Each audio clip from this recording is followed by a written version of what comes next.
Hi everyone, welcome back, and I'm with Craig Harmon. How you doing, Craig? Good, nice to see you again, Good Tom. to see you one more time. And Indeed. you're the information? Public Information Officer. PIO. PIO. Okay, all right. The Public Information Officer. We need some public information. I got it. And, about winter driving, safety tips, and we're coming up to holidays once again.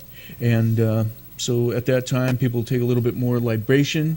Yes. So maybe that should be one of the first things we talk about. We just had a story where Calaveras is looking at raising their level of prosecution skills, I guess, with a grant. And it looked like one of the areas was not just drinking, but with the idea of a lot of people being under the influence of drugs. Right. And I guess that is hard to measure. How do they measure that? Well, see, there's no presumptive level with drugs. With alcohol, there's a presumptive level of 08 or above. They consider that you're impaired and you shouldn't be driving. For most people, it's just automatic. If you're an 08, you're drunk. For drugs and alcohol, most of the tests we give are just to show if there's marijuana in the system and things like that. There's not a presumptive limit to say that, okay, at this amount, that person is definitely impaired and shouldn't be driving. So that's some of the things they're going to have to deal with. Is that hold true, like for the same difficulty with like methamphetamine and different drugs like that would alter your behavior or your ability to observe? Well, and currently what we do is we have DREs, drug recognition experts, that will come out and do an evaluation. We have several in our office. So if we pulled someone over that was under the influence of cocaine or whatever it was, they would come out and see if that does have an effect on their body through different tests and special field sobriety tests. And that would be a supplemental to our report for DUI, which they would be arrested for DUI. Okay. Now those are illegal drugs, and a person could also be impaired by having a prescription drug. That's on the rise, and it's on the rise especially with kids because they have more access to that. It's easier to get access to mom and dad's prescription medication than maybe it is to get into the beer and the booze. I guess I look at it, if you're taking a prescription drug that you stole, that's probably kind of an illegal drug. It is. It is.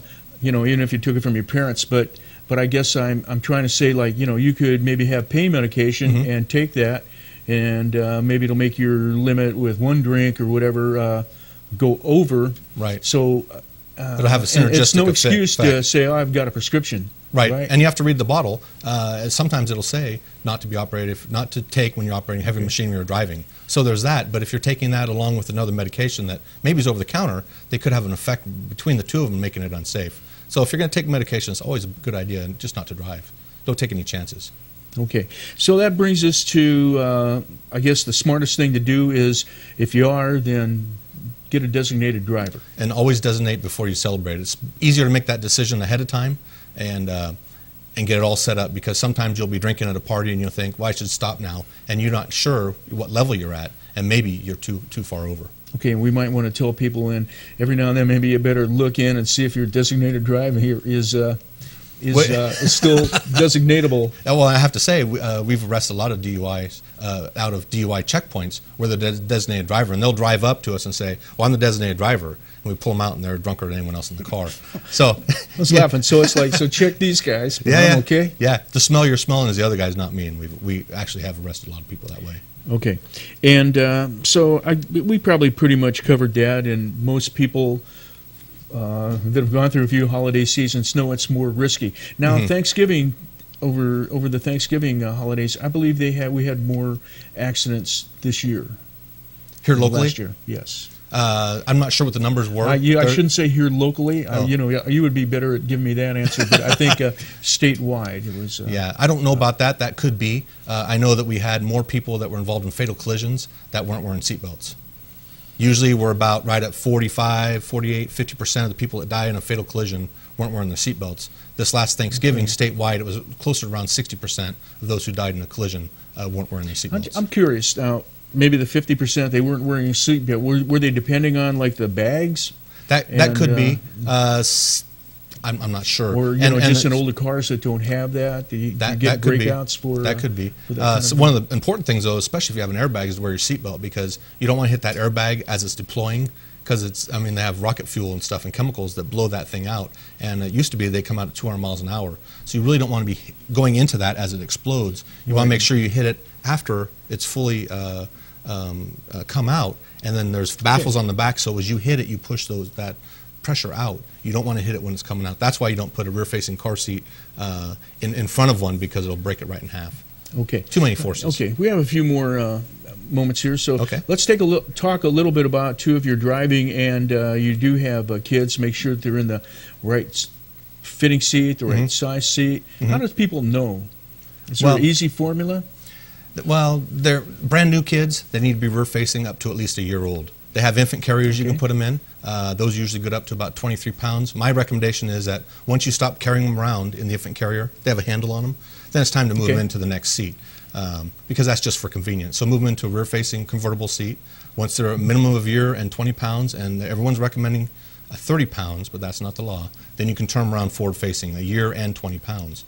They'll stay in that up to about 40 pounds unless you have a car seat that goes to a higher weight limit.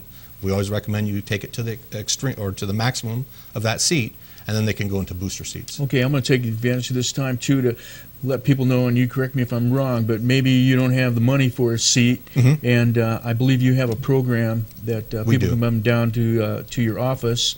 You go and you give us the address, and you will help fit that seat for Yes. them. What I need is the kid in the car, and we get seats through First Five and through the health department and through our own department, and Kiwanis usually donate money for car seats. Just give me a call at the office, 209-223-4890. It's 301 Clinton Road next to DMV at the corner there, and give me a call ahead of time, and we'll set you up. Come on in and we'll get you set. I need the car, the kid, and then we'll fit the seat for you. Okay, and we're going to take a quick break. When we come back, we'll be with Craig Harmon, and we'll talk about winter driving safety tips and things you need to look out for. It's always good to run this through your head at least once a year, okay? Yeah, It's beforehand. like changing your battery on your on your fire thing. Indeed. Right? Okay, stay with us. We'll be back in just a few moments. You're watching Amador County's local television network, TSPN. Hi, everyone, and welcome back. I'm with Craig Harmon. He's here with the Amador CHP unit. He is the Public Outreach Officer, Public Information Officer? Yeah, any one of those. All right, good. We'll get some more information. You know, Craig, today we're experiencing some light rain here. A week ago we had some really heavy rain, so we've got snow up in the mountains, but I'm not sure of anything. I'll tell you right now, we'll probably have a dusting up there now with snow on the ground. We've got some chain control. Yep, chain control. Of course, we're doing this for a longer purpose for people to just broaden it. What are the rules for people when they're driving in the mountains with chains? Not with yet chains, but what do they have to do? Well, you're talking about the R ratings, like R1, R2, and R3? I guess I'm trying to say, if you got a car and you want to go through the mountains, there's a few things you have to prepare for. You have to have some things. What do you need? Well, one of the best things to do before you take a trip, especially if you're going up into the mountains, is to check a website, any website, Caltrans, CHP, any of the weather websites, things like that. See what the weather's going to be like, and see if there's chain controls in effect. More than likely there could be, so you might want to check your chains, make sure you have them, make sure you have them for your vehicle, make sure if it's a four-wheel drive vehicle that you actually know how to engage four-wheel drive. Some cars aren't automatic, some you have to flip a switch or turn a knob. Make sure you know how to put on your key, on your chains, make sure you have all your gear, make sure you let someone know where you're going when you expect to arrive on the other side. So that if you don't show up, people can start worrying about, like the couple that were up there a weekend or so ago. Check, make sure you understand what the R ratings are. R1 is snow tires. That is considered chain control. When you go into chain control, if you have to have snow tires, if you don't have snow tires on, which there are some cars without them, motorcycles, then you can't go through. You have to have your chains with you as you go into a chain control area, because it could automatically change, or at some point change to R2, which is you have to have chains on your vehicle, or you have to have four-wheel drive. Both those people with four-wheel drives, they don't want to carry chains because they're four-wheel drive. Well, you have to have them in the chain control area because it could go to R3, which is four-wheel drive with chains only. We don't experience that a lot here. Usually when it gets that bad, we're closing the road because there's avalanche problems up at the spur. So, but on other roadways, Highway 50 and Highway 80, they go into the chain control awful lot, end to end they go to R3. We usually don't. What about, traveling in like maybe a whiteout condition? Yeah, Just bad pull deal. over? Yeah, well, you can pull over if there's a place you can get out of the way. Being on the road is kind of like stopping on a foggy road and just staying in the roadway. You're a target. You're going to get nailed. Not everyone's going to see it as an area they can't drive in, so they're going to continue driving on. If at any time you have any concerns, I would recommend you turn around and go back. You don't want to spend the night on the side of the road in our mountains. Not very survivable. Right. Okay, and you recommend that people have anything else in their car, like maybe something to eat in case the cell car phones, breaks down? Cell phones. Take your wife with you because they always have food. Make sure you got to have food, right? Make sure you have a cell phone. Make sure blankets, change of clothes. If you happen to be going to Tahoe and you're dressed up make sure you have coveralls or something in the back, so if you have to lay on the ground and put chains on. Gloves. I always recommend putting the chains on in your warm garage before you make the trip to make sure you have all the parts and you know how to do it. On the side of the roads, laying in the mush or the slush is not the time with hands that don't work to be trying to get chains on. So do your homework. And the big thing, I was talking to a guy at work this morning. When I told him I was coming over, he said, tell people just slow down. That makes a big difference. Slow down, take your time, and don't be in a rush. Okay, so when we talk about slow down, I guess I could, I wrote something down here. Why don't we talk about skiers? Kirkwood 500. Yes.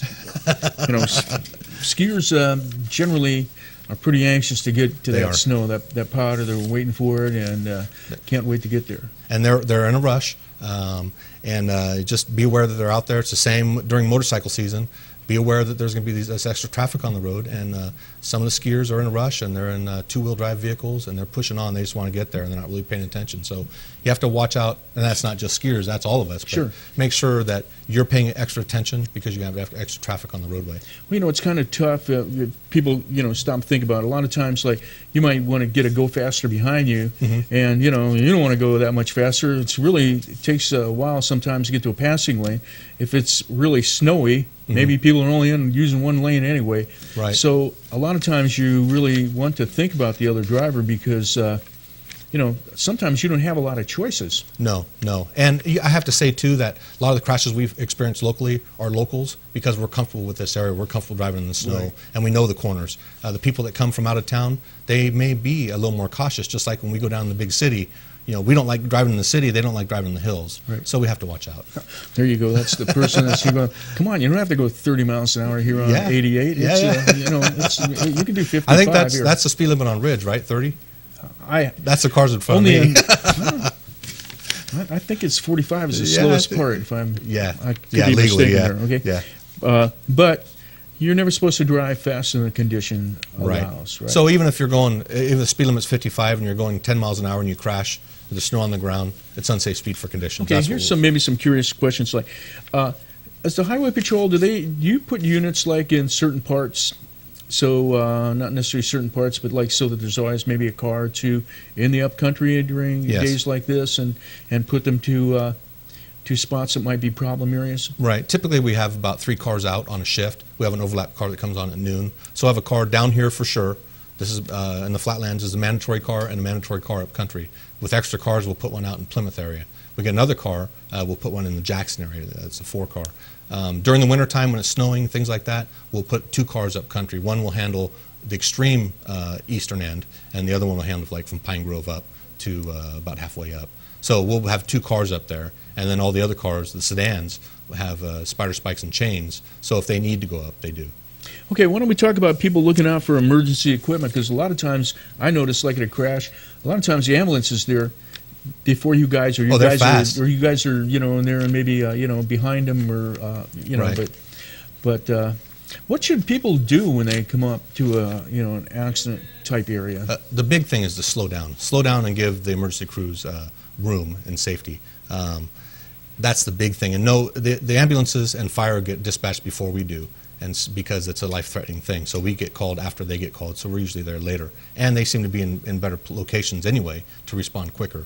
But just know there's more equipment that's rolling. If you see an ambulance going, there's going to be a fire truck somewhere. It's going to be probably sheriff's department's rolling. We're rolling, and depending on where you're at, maybe Jackson PD, Sutter Creek, or Ione's rolling also. So just be aware, keep your heads up. I like to drive with my windows down because I can hear what's going on around me, hear cars coming up and things like that, and just have a higher sense of awareness that something's going on and not to get in the way. It seemed to me, and you can correct me if I'm wrong, but maybe if you're going to have to stop or whatever, you should pull more over, not necessarily in the shoulder, but closer to the shoulder, leave kind of like that middle strip available. Yeah, we have narrow roadways. I mean, we have roadways that are real narrow out towards the Fiddletown area, but yeah, if you can get over safely so that bigger equipment can get through, that's very helpful. Okay, Craig. I want to thank you for coming by. And, my pleasure. Happy holidays. Yes, happy holidays, and let's hope you don't have too much work to do. Indeed. Okay. Thank you very much. All right. Stay with us. There's more news on the other side of the break. You're watching Amador County's #1 news and sports leader, TSPN.